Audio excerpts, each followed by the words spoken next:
జై శ్రీరామ్ అందరికీ నమస్కారం. నేను మీ ధనుంజయ్ హిందూ. ఈ వీడియో గనక నచ్చినట్లయితే సబ్స్క్రైబ్ చేసుకోండి.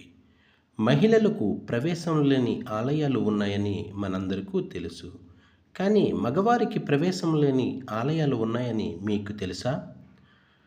ఏ ఆలయాలు ఎక్కడ ఉన్నాయో ఏంటో వాటి గురించి మనం ఈ వీడియోలో తెలుసుకుందాం. దేశంలోని ప్రతి హిందూ ఆలయాలకి కొన్ని నియమాలు ఉంటాయి. తరతరాలుగా పాటించడం మన ధర్మంగా భావిస్తారు. పురుషులకు ప్రవేశం లేని ఆలయాలు ఉన్నాయి.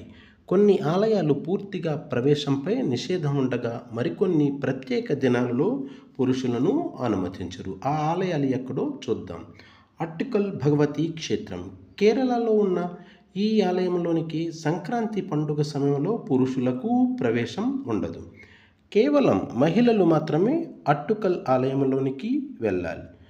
చుక్కలాతుకవు ఆలయం ఈ ఆలయంలో కూడా కేరళలోనే ఉంది. భగవతీ మాత కొలువైన ఈ ఆలయంలో ప్రతి డిసెంబర్ నెల మొదటి శుక్రవారం నారీ పూజ నిర్వహిస్తారు. ఈ సమయంలో ఆలయంలో ఉండే పూజారి పురుషుడు 10 రోజుల పాటు కఠిన ఉపవాసం చేసి మహిళల కాళ్ళు కడుగుతారు. దీన్ని ధనున అని పిలుస్తారు.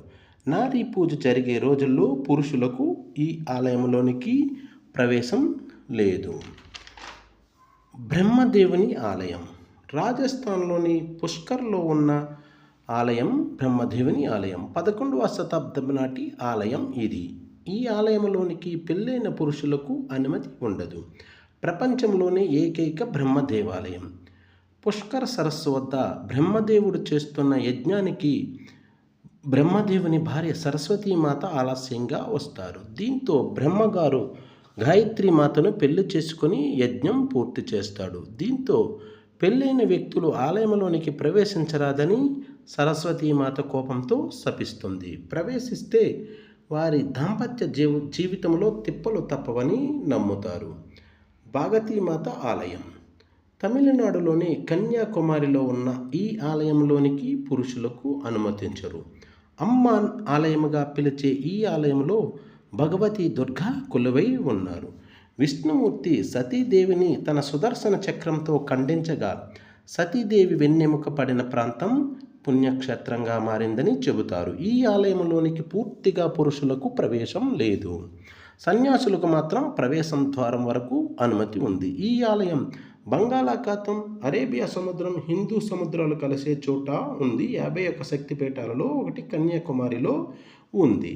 భాగతీమాత ఆలయం ఈ ఆలయం బీహార్లోని ముజఫర్పూర్ పట్టణంలో ఉంది. అమ్మవారికి ప్రతి సంవత్సరం ప్రత్యేక రోజులలో పూజలు నిర్వహిస్తారు. ఆ సమయంలో కేవలం ఆడవారికి మాత్రమే గుడిలోనికి అనుమతిస్తారు. మగవారికి ప్రవేశం లేదు. మాతా రాజరాజేశ్వరి ఆలయముగా చెబుతారు. కామాఖ్య ఆలయం అస్సాంలోని ఆలయాలలో ఈ ఆలయంలో పూజారిగా మహిళలు మాత్రమే ఉంటారు. ఋతుక్రమం సమయంలో కూడా స్త్రీలు ఈ ఆలయంలోనికి ప్రవేశించవచ్చు. పురుషులకు అనుమతి లేదు. విష్ణుమూర్తి సుదర్శన చక్రంతో సతీదేవిని ఖండించగా ఆమె నడుము భాగం ఇక్కడ పడిందని చెబుతారు. సతీదేవి ఋతువస్త్రాలను పవిత్రమైనవిగా భావిస్తారు. వీటిని భక్తులకు అందిస్తారు.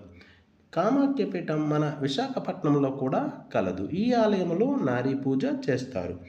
ఆ సమయంలో 4 లేక 5 రోజులు పురుషులకు ప్రవేశం లేదు. స్త్రీలను మాత్రమే అనుమతిస్తారు. ఈ వీడియో మీకు నచ్చినట్లయితే సబ్స్క్రైబ్ చేసుకోండి. జై హింద్, జై శ్రీరామ్, భారత్ మాతకి జై.